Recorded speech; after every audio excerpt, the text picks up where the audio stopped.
नाश्ते से लेकर रात के खाने तक हमारे पास कई तरह के खाद्य पदार्थ होते हैं जो हमें ऊर्जा देते हैं।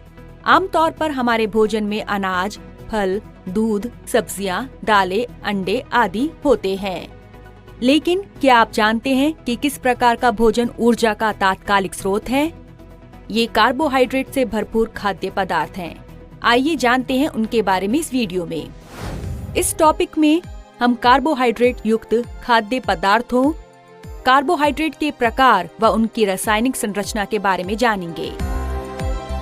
भोजन जो हम रोज खाते हैं हमारा आहार है। भोजन जैसे आलू में स्टार्च होता है। फल जैसे सेबों में होता है कार्बोहाइड्रेट, जिसे कहते हैं जटिल शर्करा। ग्लूकोज पाउडर बना होता है सरल शर्करा से, जिसे कहते हैं मोनोसैकेराइड। एक ग्लूकोज अणु बना होता है 3 प्रकार के परमाणुओं से, हाइड्रोजन, ऑक्सीजन और कार्बन। ये एक वलय में 6 कार्बन परमाणुओं से बना होता है। अन्य परमाणु वलय के बाहर की ओर इंगित होते हैं। ग्लूकोज का आणविक सूत्र है C6H12O6। यह ग्लूकोज के एकल अणु को दर्शाता है। जब 2 ग्लूकोज अणु जुड़ते हैं तो वे एक जटिल शर्करा या डाइसैकेराइड बनाते हैं। जब कई सरल शर्करा आपस में जुड़ती हैं तो एक बहुत वृहत अणु पॉलीसैकेराइड बनता है।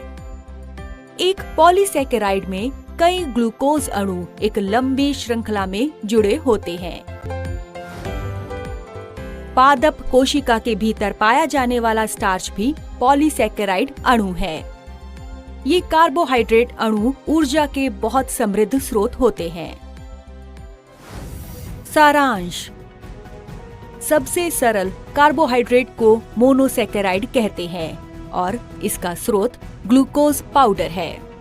2 शर्करा अणु जुड़ने पर एक जटिल शर्करा बनती है, जिसे डाइसैकेराइड कहते हैं। वह इसका प्राकृतिक स्रोत फल होते हैं, जैसे सेब। एक जटिल कार्बोहाइड्रेट स्टार्च है जो एक पॉलीसैकेराइड है। वह पाया जाता है आलू में।